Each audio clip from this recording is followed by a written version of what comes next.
Hello everyone. I'm Xie Mingxin from the Department of Artery and Medicine, Wuhan Uni Hospital. First of all, I would like to thank Yurisang School for giving me this opportunity to share our experience on contrast ultrasound. My topic today is contrast ultrasound in vascular. What I'm going to discuss today contains 5 parts. First, I will introduce the standard procedure of vascular contrast ultrasound. Then, image analysis, report requirements, and the key points will also be covered. After that, a case demonstration will be shown.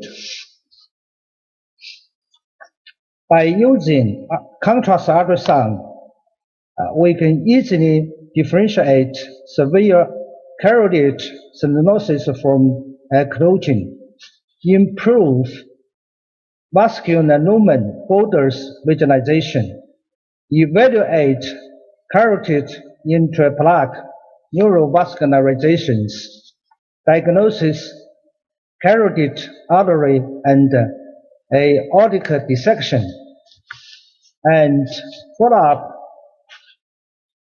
carotid artery stenting, detect endolink after EVAR, and evaluate large vessel vasculitis.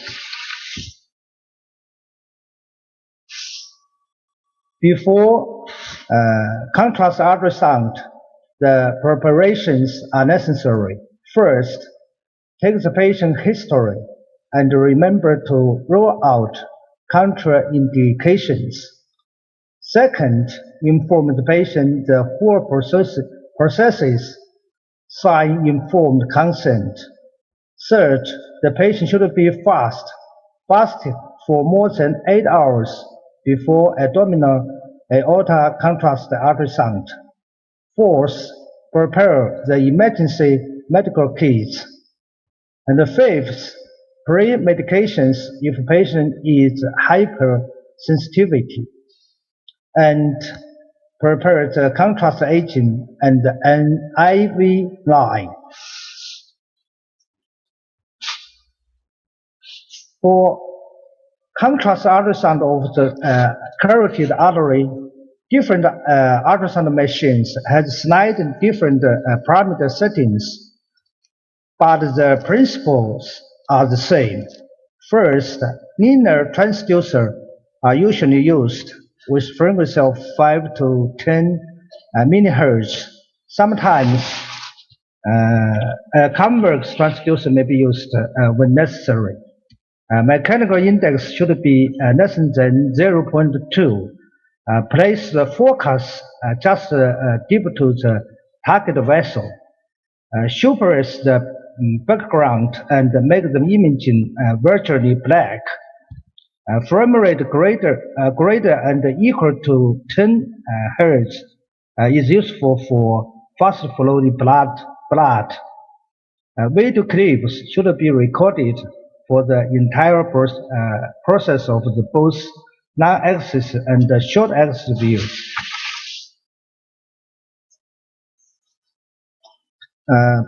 Parameters of the aortic contrast ultrasound are similar to those of the carotid artery, but the convex transducer is usually used with frequency of 2.5 to 5 MHz, and the mechanical index is low. Now I would like to show you how to analyze images. As you can see in this slide, figure A to C were the images of the patient with ICA occlusion. There is a hypoagogenicity in ICA as seen in figure A. In figure B, no flow was seen. Contrast ultrasound confirmed the absence of flow in ICA with no contrast feeling. Figure D to figure F were imaging from another patient suspected of ICA occlusion. 2D and conodominal imagings looked very similar to the case on the left. However, contrast ultrasound detected the flow in the long-axis view of the ICA and revealed the residual lumen as shown in figure F, which ruled out occlusion.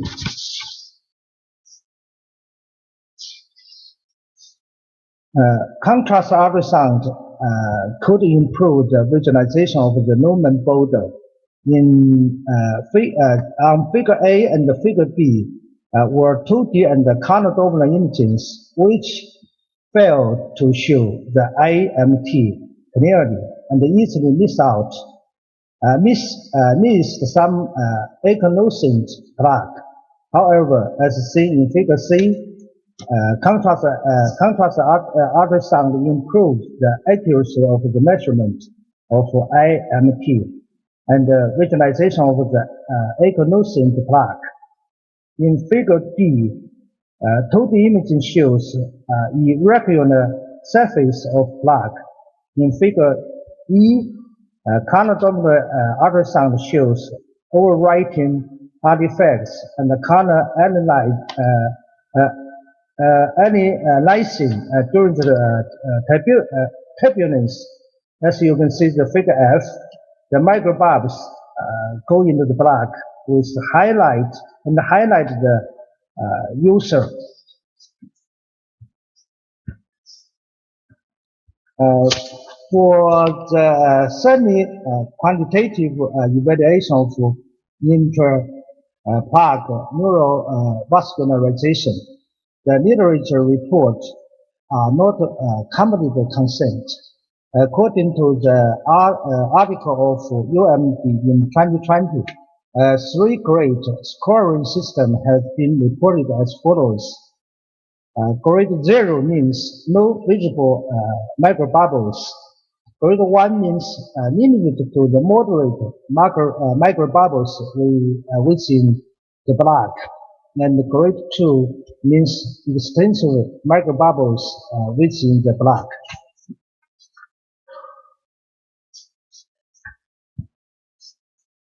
Contrast ultrasound is also useful in assessing aortic dissection. It can visualize the dissection membrane. As you can see in figure 4A, the dissection membrane shows up as the hypoechoic band attached to the artery wall. In figure 4B, contrast ultrasound shows the tear side clearly, and the contrast shows up earlier and in the true lumen than in the false lumen. In addition, contrast ultrasound may be helpful in identifying thrombosis in false lumen. Figure 4C shows SMA dissection with common thrombosis in the false lumen.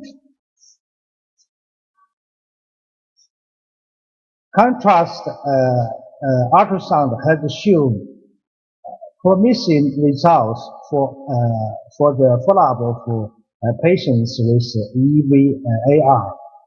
There are 4 cases after EVAR. In figure 5A and B, the imaging shows aortic graft with no evidence of stenosis or endoleak. In figure 5C and D, the imaging showed aortic graft with partial thrombosis. In figure 5E and F, shows no contrast agents in the graft, that indicating complete thrombosis. In figure 5 and H, the imaging shows the aortic graft with endoleak. The sign for endoleak is the branches of the bubble out of the graft. Now, I would like to talk about report requirements. First, as to the contrast ultrasound in carotid artery, complete report should include the following parts: image quality, 2D and Doppler ultrasound, and contrast ultrasound. In the ultrasound, contrast ultrasound part, whether there is any bubbles seen in the blood, as well as the location where the bubbles are seen should be reported. Here is an example of a report for carotid contrast ultrasound.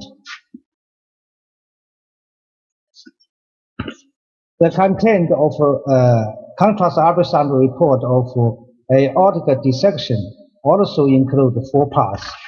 For contrast ultrasound, we focus on the enhancement time of truth and the false lumen and the presence of the contrast agency filling the defects. Here is an example of aortic dissection report.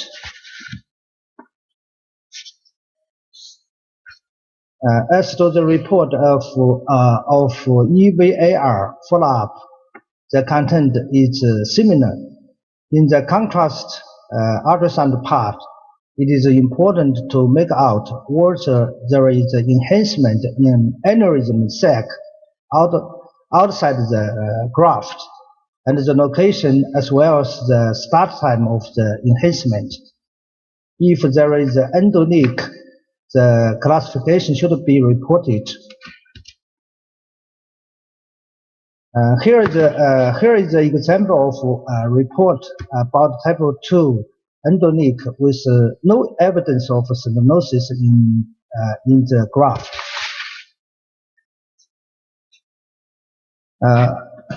Here are some tips for contrast ultrasound in vascular. Always remember to adjust the settings before the examination. Maintain the IV line for 30 minutes and beware of possible allergic reaction. When we apply contrast ultrasound for carotid artery, we need to adjust some settings to improve this display of IPN. On the other hand, we must identify the early effects on contrast ultrasound. When we apply contrast ultrasound for aortic dissection, do remember it is only suitable for patients in stable condition. We should focus on the segment of maximum diameter of abdominal aorta and the view of suspicious intimal flap. Also, the time and the location of contrast enhancement is very important for diagnosis and classification of endoleak. Now, let's watch a movie about how to perform contrast enhancement in carotid artery.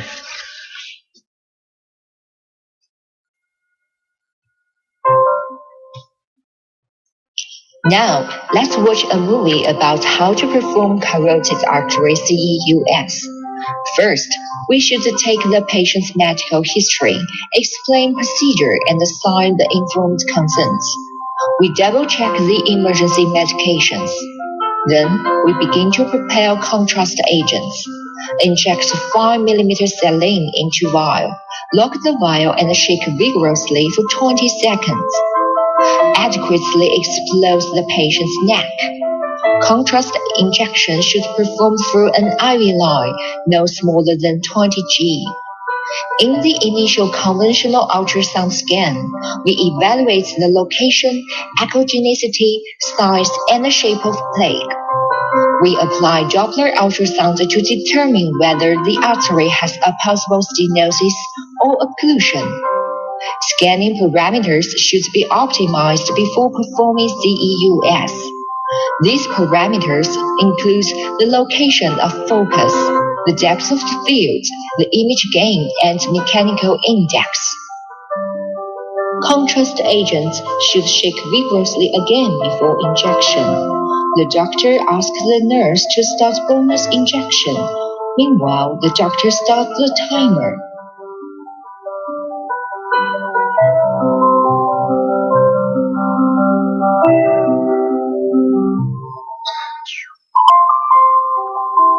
We should observe the whole CEUS procedure in real time and evaluate carotid intraplaque neovascularizations with both long axis and short axis views.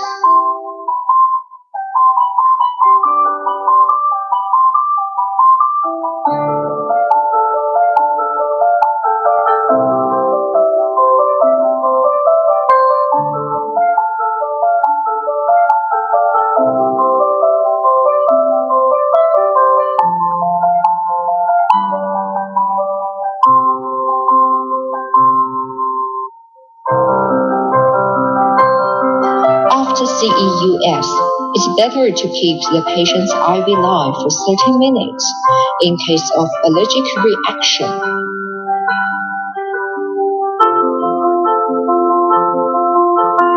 Finally, a complete report should be issued after analysis.